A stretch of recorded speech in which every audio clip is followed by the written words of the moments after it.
Educação à distância, mudando realidades.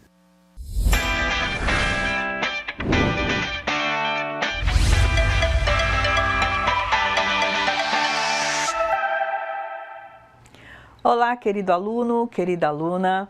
Eu sou a professora Kênia, esse é o meu sinal, e agora eu vou passar a minha audiodescrição. Eu estou aqui no estúdio do IFRO Porto Velho, Zona Norte. Atrás de mim há uma parede branca com os dizeres EAD Mudando Realidade em verde. E eu sou morena, não sou muito alta, uso óculos, meus óculos são azuis. Meus cabelos são castanhos escuros, curtos e encaracolados. Estou vestindo uma blusa xadrez, azul, vermelha, uma saia jeans e um sapato baixo preto, com a bordinha branca. Agora nós vamos passar para a nossa web aula 3. Vamos lá? A nossa disciplina Multiculturalismo e Direitos Humanos. Hoje nós vamos falar sobre manifestações culturais afro-brasileiras, o mito da democracia racial e implantação de políticas afirmativas relacionadas às relações interétnicas, a cultura indígena no Brasil, aspectos culturais e educação indígena. Então nós vamos falar sobre a cultura afro-brasileira e vamos falar também sobre a cultura e educação indígena. Primeiro vamos então para a cultura afro-brasileira. O Brasil é um dos países que mais possui população negra em todo o mundo. Isso devido aos mais de 4 milhões de homens, mulheres e crianças que foram trazidos para cá com o comércio de escravos nos meados do ano 1500. Apesar de os escravos conseguirem a sua liberdade, eles continuaram sendo discriminados, humilhados e maltratados. Muitos não possuíam bens e local para morar, o que gerou muitos problemas. Por que eles não possuíam bens? Porque havia acontecido a abolição da escravatura e eles até então eram escravos, então eles não tinham bens. Eles deixaram de ser escravos, eles não possuíam nada, eles só tinham a roupa do corpo e olha lá. E eles não tinham onde morar, eles moravam na senzala, lá com o senhor. E quando eles saíram então das fazendas, eles foram para a cidade morar aonde? Porque eles não possuíam nada. Vamos continuar? Os afros brasileiros se destacam na música, no meio comercial, no teatro, em filmes, no meio empresarial e em muitos outros meios no Brasil.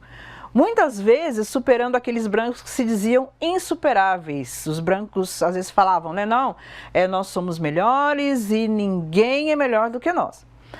As contribuições da cultura de origem africana para a construção da personalidade brasileira são inegáveis. Pense aí, algum negro que se destaca na música? E tem muito, com certeza tem muitos, né? Com certeza já surgiu aí na sua mente alguns. No meio comercial, pense aí em alguns negros que se destacam, também você vai lembrar de vários. No teatro, em filmes, né? No cinema, no meio empresarial. Pensou? Lembrou de vários deles? Vamos lá. Na música, samba. Gosta de samba? Gente, eu gosto de samba, só que eu gosto do samba raiz, tá bom? Eu gosto do samba antigo lá, eu gosto desse samba. São preferências, né? Eu prefiro o samba raiz, o samba de agora não me amarro muito não, mas o samba raiz eu gosto, viu? E tem aquela musiquinha, né? Quem não gosta de samba, bom sujeito não é, ruim da cabeça ou doente do pé. Eu não sei dançar samba, tá? Mas eu gosto, eu acho bem legal. Vamos continuar aqui. Outros ritmos que também vieram da mãe África. O maracatu, a congada, cavalhada, Moçambique. São ritmos às vezes não tão conhecidos né, de algumas pessoas, mas eles são muito importantes. Se você entrar eu acho que, se não me engano, eu coloquei alguns links, você entre lá e veja alguns desses ritmos, tá bom? Vamos continuar então? Depois da música, eu coloquei os instrumentos. Alguns não são tão conhecidos, outros, por exemplo, a cuíca. Se você gosta de samba, se você gosta de samba raiz, né? Você já deve ter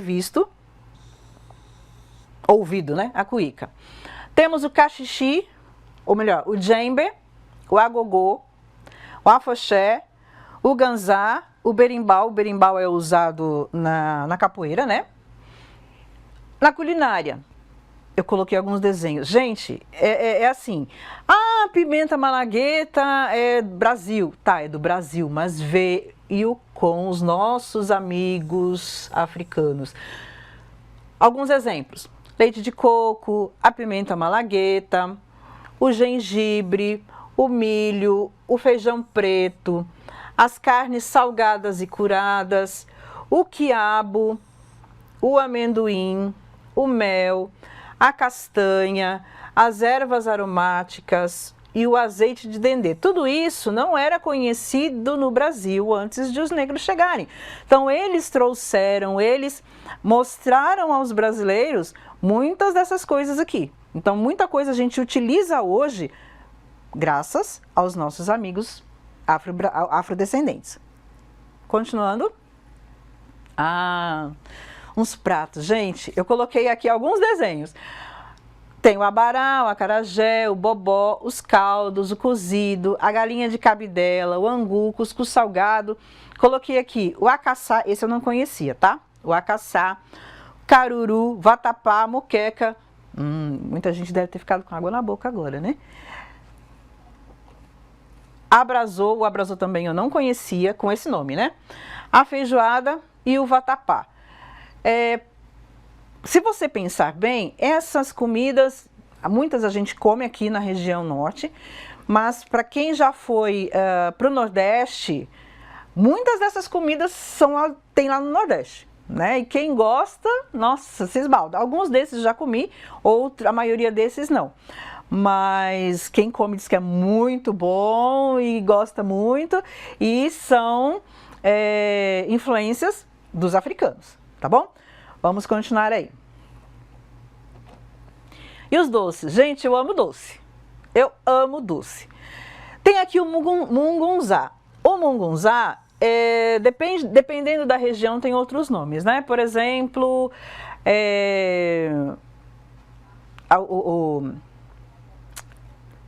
agora fugiu o nome. É de milho. Mingau de milho. Alguns chamam de mingau de milho. Então, dependendo da região, o mungunzá tem nomes diferentes, tá? A canjica, que seria o mesmo mungunzá, tá bom? Então, mingau de milho, mungunzá, canjica, dependendo do lugar, às vezes muda o nome, mas é a mesma coisa. Angu doce, doce de coco, paçoca, quindim de mandioca, tapioca, bolo de milho, bolinho de tapioca. Coloquei aqui só para dar água na boca. Doce de abóbora, pamonha, amo pamonha. Quindim, nossa, eu amo quindim. Gente, eu gosto muito de doce. E esses doces aqui e mais alguns também vieram com influência dos nossos amigos africanos. E as religiões? Quando os negros africanos vieram para cá, cada um tinha a sua religião. Ou seja, dependendo da família que ele vinha, dependendo do clã ou do grupo, ele tinha a sua religião. Quando eles chegaram aqui, eles foram separados dos seus parentes e das pessoas mais próximas. Então, eles passaram a se reunir com outras pessoas de outras etnias. E aí, eles queriam realizar os seus cultos. Não podiam realizar abertamente, então, secretamente, eles iam e realizavam os seus cultos. Para que todos pudessem participar, essas reuniões eram uma mistura de cada religião, tá? E aí eles juntaram os rituais e as culturas e faziam então os seus cultos. Daí então surgiu o candomblé. A crença nasceu na Bahia e tem sido sinônimo de tradições religiosas afro-brasileiras em geral. Artes marciais. Quem é que não conhece a capoeira, né? É uma mistura de dança e luta. Foi criada como uma estratégia de defesa. Embalados pelo som do berimbau, eles enganavam os capatazes. Por quê? Eles estavam, na verdade, treinando luta. Mas os capatazes achavam que era só uma dança, uma brincadeira. Então, eles deixavam eles treinarem a capoeira. A capoeira ficou sendo proibida por um tempo, mas ela deixou de ser proibida em 1930. Olha, se você for pensar nos anos em 1900, não faz tanto tempo, 1930. Em 53, o mestre Bimba apresentou a arte ao então presidente Getúlio Vargas, que chamou a capoeira de único esporte verdadeiramente nacional. Olha só que interessante. Único esporte verdadeiramente nacional. Porque ele nasceu no Brasil, né? Por isso, verdadeiramente nacional. Diferente, por exemplo, de outros esportes, como futebol, vôlei, enfim, né? Não são nacionais, eles vieram de fora. A capoeira não, ela nasceu aqui no Brasil, por isso Getúlio Vargas falou isso. Um esporte verdadeiramente nacional. Vamos continuar? Língua. As línguas africanas exerceram tanta influência no modo de falar do brasileiro que a nossa língua já é considerada diferente do português de Portugal. Então, em virtude de os africanos virem para o Brasil e trazerem a linguagem deles, então fez uma mistura ficando diferente então do português de Portugal, né?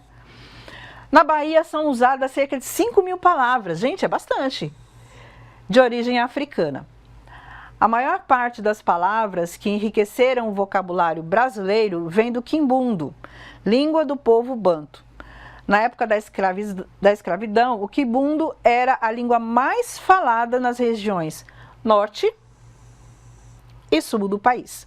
Então, eles trouxeram, né, o linguajar, as palavras, e foi misturando aqui no Brasil e se tornou o português que nós falamos hoje no Brasil. Mito da democracia racial e implantação de políticas afirmativas relacionadas às relações interétnicas. Complicado, né? Grande. Mas vamos lá. O que é democracia racial? Tem uma definição. Um sistema racial desprovido de qualquer barreira legal ou institucional para a igualdade racial. Um sistema racial desprovido de qualquer manifestação de preconceito ou discriminação. Podemos dizer que em uma democracia racial nós temos um país sem racismo, ou doce ilusão, onde a democracia garante a igualdade e equidade de direitos para todos, independentemente da cor da pele ou origem étnica. Então essa democracia racial é não ter racismo e as pessoas serem iguais em direitos, tá? Então, isso é democracia racial. A proclamação da República fez com que todas as pessoas tivessem os mesmos direitos e, em tese, levando às pessoas negras a igualdade de direitos, lhes garantindo educação, saúde, emprego, moradia, terra, etc. Coloquei um sinalzinho aqui. Será que foi assim? A proclamação da República conseguiu fazer isso? Os negros tiveram igualdade de direitos? Teve a proclamação da República, tudo mudou. Eles agora tinham saúde, tinham educação. Será que isso aconteceu? Eu acho meio difícil. Vamos lá. A Constituição de 1891 estabelece que o direito de votar e ser votado era restrito àqueles que fossem alfabetizados. Condição que a maioria da população negra, que há pouco havia sido abolida, não possuía. Opa! Então quer dizer que o direito não era igual. Não havia igualdade de direitos, não. Eles mesmos não podiam votar e nem ser votados. Por quê? Porque eles não tinham sido alfabetizados. Tá? Completa harmonia entre as raças. Completa harmonia entre as raças? Só porque aconteceu a proclamação da República? Eu acho que não. Eliminar qualquer possibilidade de políticas compensatórias pelo Estado para a população negra, isentar os ex-senhores de qualquer responsabilidade com seus antigos escravos. Na verdade, eles fizeram isso, falaram, olha, os negros não podem, hoje seria, a gente falaria assim, entrar com uma ação, né, contra os ex-senhores, a gente usaria esse termo agora. Mas é como se fosse isso, os negros não podiam acusar os ex-senhores de nada, né? De todos os maltratos que eles passaram, os senhores não poderiam ser acusados disso, tá? Democracia racial e violência contra os negros. Pensa um pouquinho. Você lembra de casos de violência? De vez em quando a gente vê na televisão. Só porque a pessoa é negra, ela foi morta, ou sofreu abuso, ou aconteceu alguma coisa. Vai pensando, né? A gente de vez em quando vê coisas na televisão. A gente vê reportagens e tal. Essa violência contra os negros ainda continua em muitos lugares. Não só no Brasil, fora do Brasil também, tá? Continuando. Ações afirmativas. As políticas de ações afirmativas buscam equilibrar e retratar os vários séculos de discriminação e preconceito contra a população negra. Então, essas políticas de ações afirmativas tentam resolver o problema que vem de muitos séculos. Alguns itens. O incremento da contratação e promoção de membros de grupos discriminados no emprego e na educação através de metas, através de cotas, bônus ou fundos de estímulo. Então, a população negra então teria cotas, teria bônus, e aí eles poderiam então entrar no emprego porque tem cota para negro, poderiam entrar na faculdade porque tem cota para negro. Então, essas ações afirmativas falam sobre isso. Bolsas de estudo, os negros receberiam bolsas de estudo para poderem estudar na faculdade, na universidade. Os empréstimos e preferência em contratos públicos, então, os negros teriam preferência nos contratos e também poderiam fazer empréstimos, né? A determinação de metas ou cotas mínimas de participação na mídia, na política e em outros âmbitos. Vamos supor que na mídia, em um determinado programa, você precisaria ter X% de negro. Na política também, então as ações afirmativas falam isso. Reparações financeiras, tudo aquilo que os negros perderam vindo para o Brasil como escravos e mesmo depois da abolição da escravatura, o que eles perderam, eles teriam essa reparação. A distribuição de terras e habitação, então receberiam terras, né? Receberiam casa para moradia. As medidas de proteção a estilos de vida ameaçados, às vezes os negros não conseguem desenvolver a sua cultura e viver do seu estilo de vida, mas então eles conseguiriam viver do seu estilo de vida tranquilamente. As políticas de valorização identitária, a identidade dos negros, né, seria valorizada.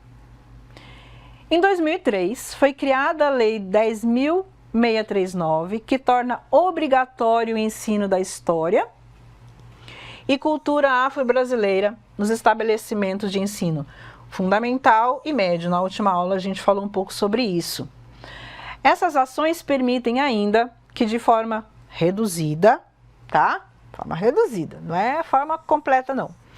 Que os caminhos percorridos por indivíduos de determinados grupos sejam frutos de sua escolha e não de suas circunstâncias. Então, ele se ele quer chegar à faculdade, ele pode chegar à faculdade, porque ele escolheu chegar lá. Se ele não quiser, ele escolheu não chegar. Então é isso que fala.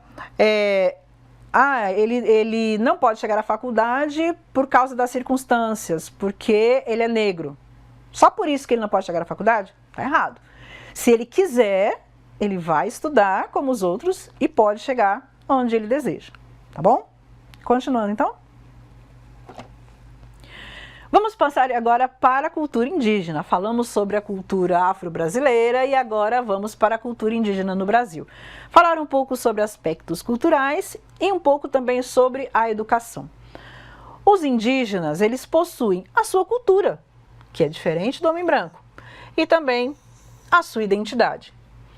Entende-se por patrimônio cultural bens de natureza material e imaterial importantes para a construção das identidades das sociedades, seja indígena ou não. Os saberes do patrimônio imaterial são transmitidos de geração em geração e estão em constante recriação, de acordo com as exigências e as necessidades de cada sociedade. Principalmente entre os indígenas, é passada a cultura de geração em geração. Muitos bens culturais carregam em si informações que estão além daquilo que se permite ver. Então, às vezes, você vê um simples, por exemplo, artefato indígena, mas você só vê aquilo, você não vê as informações que vêm atrás disso.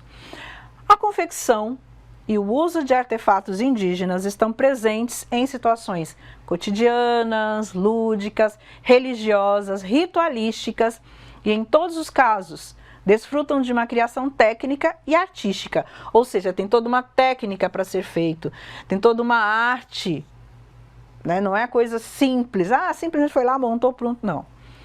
Estilos de criação imprimem marcas que trazem saberes para a sociedade produtora. Todas as vezes que eles estão criando alguma coisa, eles estão aprendendo mais, a sociedade está aprendendo mais. Na organização social indígena, a aquisição do conhecimento é um ato coletivo, não é individual. Todos aprendem, todos ensinam. Caracterizada por processos tradicionais de aprendizagem de tradições, saberes, costumes que são passados de geração em geração.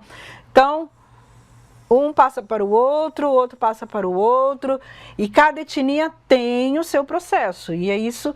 E eles se ensinam, né, e se ajudam dentro daquela etnia, dentro daquele grupo. Agora nós vamos falar vários itens da cultura indígena. Primeiro item é a religião indígena. As culturas indígenas são marcadas pela presença do xamã, o pajé. O pajé, ele é responsável pela mediação entre o plano espiritual e eles ali, o material, bem como pela preservação e difusão do conhecimento da tribo.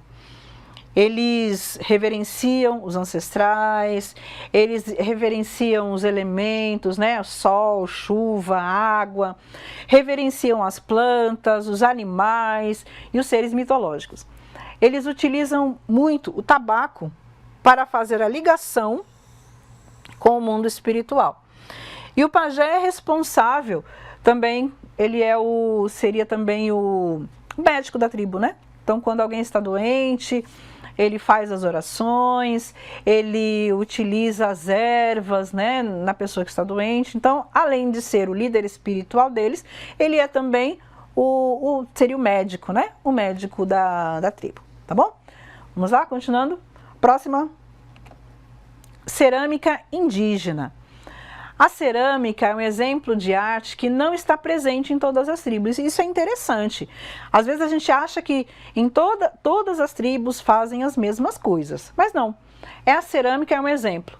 Não está presente em todas as tribos. Por exemplo, os chavantes não fazem cerâmica. Ela é produzida principalmente pelas mulheres.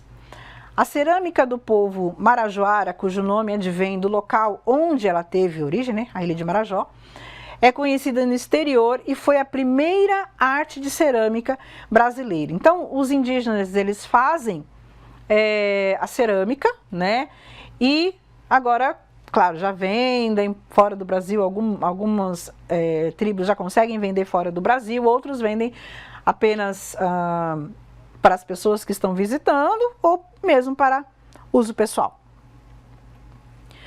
Máscaras. As máscaras indígenas apresentam um simbolismo sobrenatural.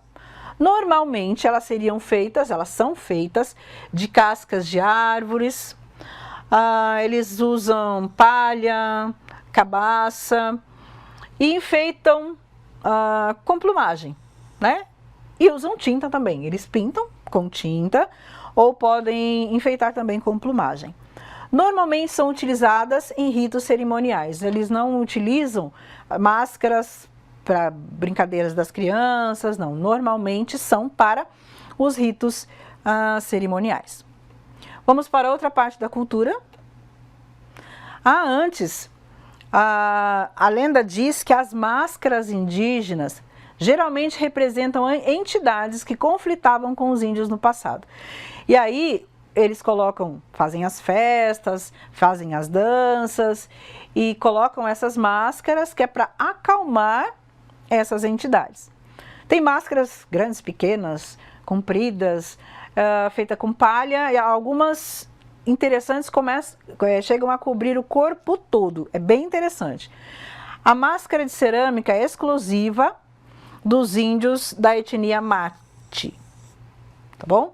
Ou a máscara de cerâmica.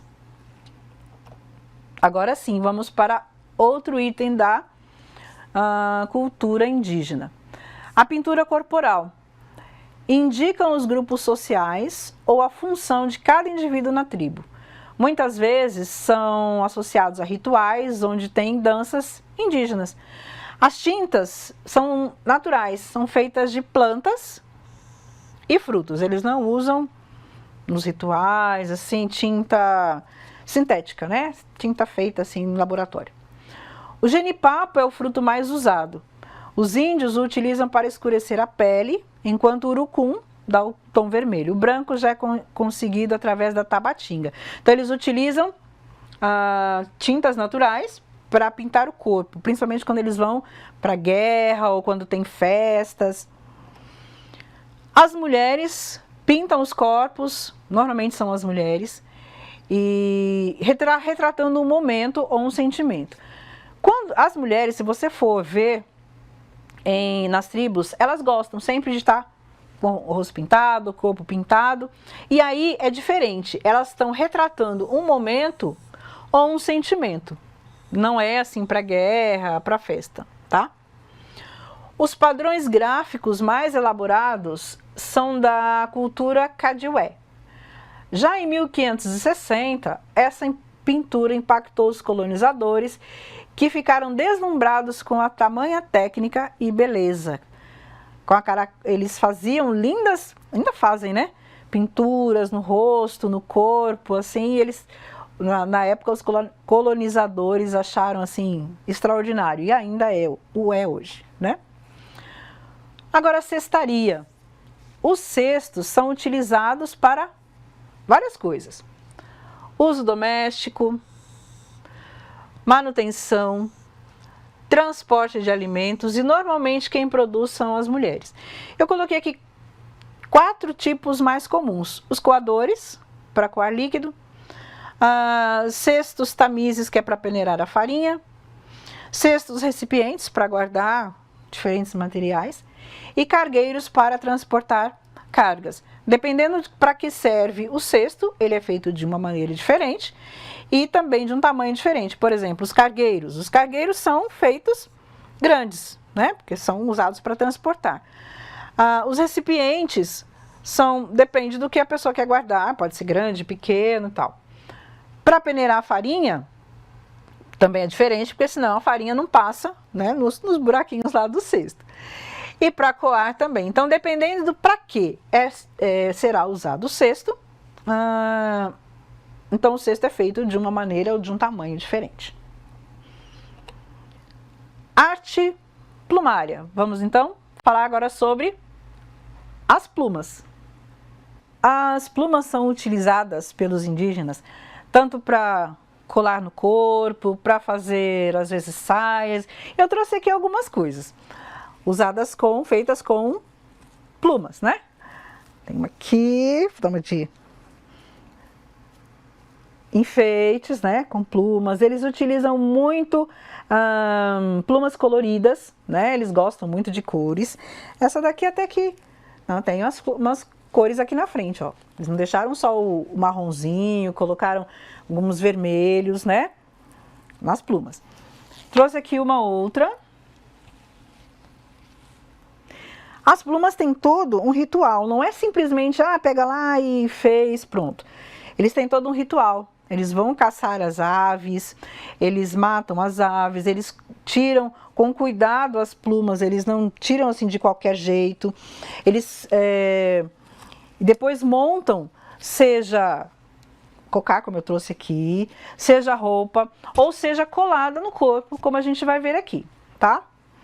Olha só, eles fazem colares, fazem braçadeiras, enfeitam máscaras também, né?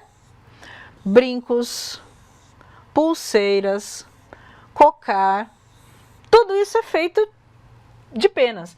Eu não tinha, pena que eu não tinha tudo isso. Alguns eu já tive, mas aí eles estragam com o tempo, né? De ficar guardado. Mas as pulseiras são muito lindas. Os cocares, então, são maravilhosos, cocares de penas. Na maior parte, são os homens que desenvolvem essa arte. Então, como eu falei, olha, tem todo um ritual. Não é simplesmente pegar lá a pena de qualquer jeito e fazer. Primeiro eles caçam, depois tingem, isso quando precisa, tá? Porque algumas aves já têm as penas com a cor que eles desejam. Então, eles tingem. Depois, se eles precisarem, eles cortam, né? Nas formas que eles precisam. Aí depois vem a amarração.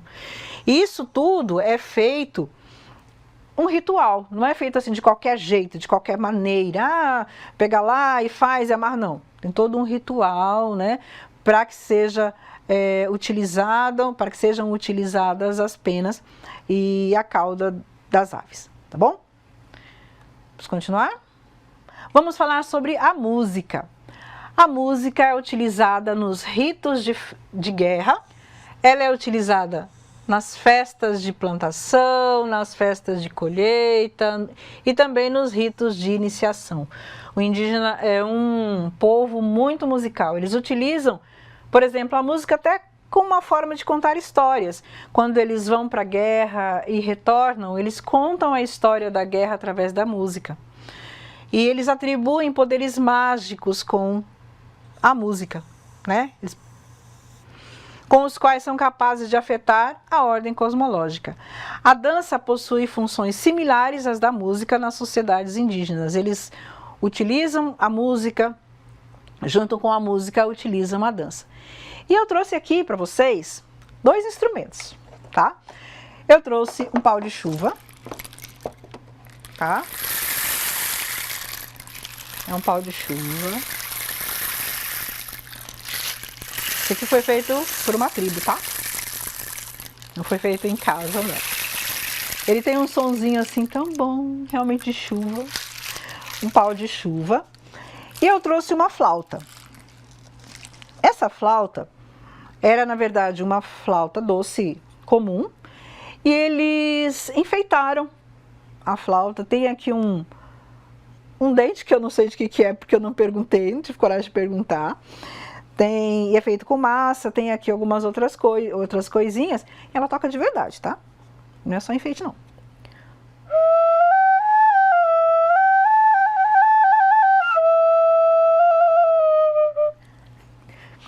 Só para mostrar para vocês. Tá bom? Então aqui eu tenho uma flauta. Foi feita com uma flauta de verdade, eles só enfeitaram, ficou muito legal. E o pau de chuva, que são alguns instrumentos. Eles utilizam tambor, utilizam outras coisas também. Eu tinha um tambor, mas era muito pesado para trazer. Mas é muito interessante, eles utilizam tudo isso e alguns outros instrumentos também na música e na dança, ok? Vamos então passar para o próximo. Vamos falar sobre a educação indígena. Falando sobre educação indígena, as sociedades indígenas são estruturadas sem propriedade privada e possuem habitação coletiva. Eles moram todos juntos, né? São ainda igualitárias, descentralizadas politicamente e com status social distinto segundo a divisão do trabalho. Cada um tem o seu trabalho, dependendo da divisão do trabalho, então ele tem o seu status social. Em muitas tribos, os homens se encarregam da construção da aldeia, da guerra, caça e pesca, da liderança tribal e dos rituais xamânicos. E as mulheres lidam com o plantio, a colheita, preparam os alimentos, produzem tecidos, adornos e utensílios. Ah, mas eu conheço tribo que é diferente. Não, em muitas tribos. Isso não quer, aqui eu não coloquei que são em todas. Então, em outras tribos pode ser que seja diferente. Então, aqui eu coloquei normalmente como é em algumas, ok? A educação das crianças é geralmente compartilhada por todos. Não é só o pai e a mãe da criança que são responsáveis pela educação, e sim todos da tribo são responsáveis pela educação da criança.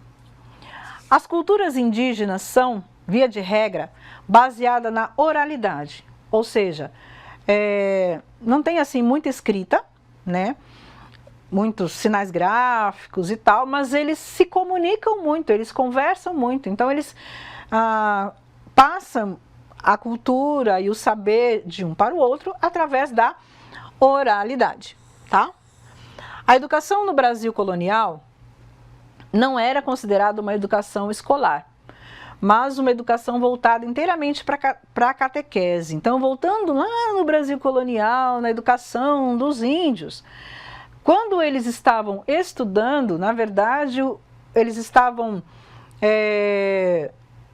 os colonizadores não estavam preocupados com a educação escolar, mas sim com a catequese.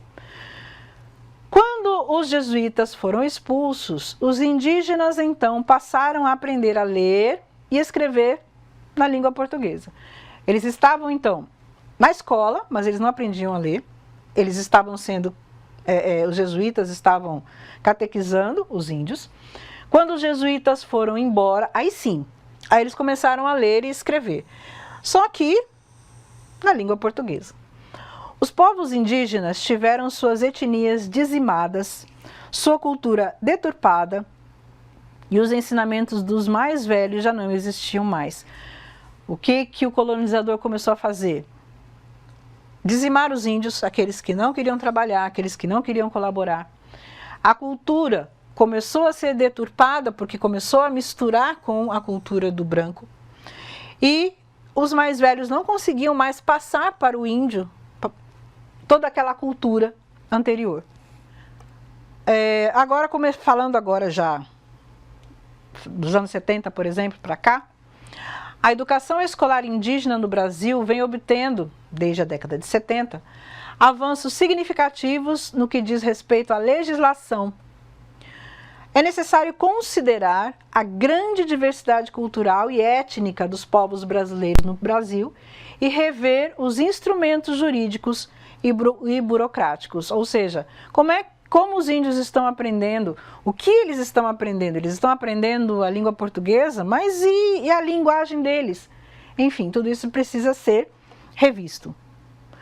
E aí, nós chegamos ao final da nossa web aula 3. Eu tenho aqui as referências, tá? E eu aguardo vocês na nossa última aula, web aula 4. Tchau, tchau, até lá!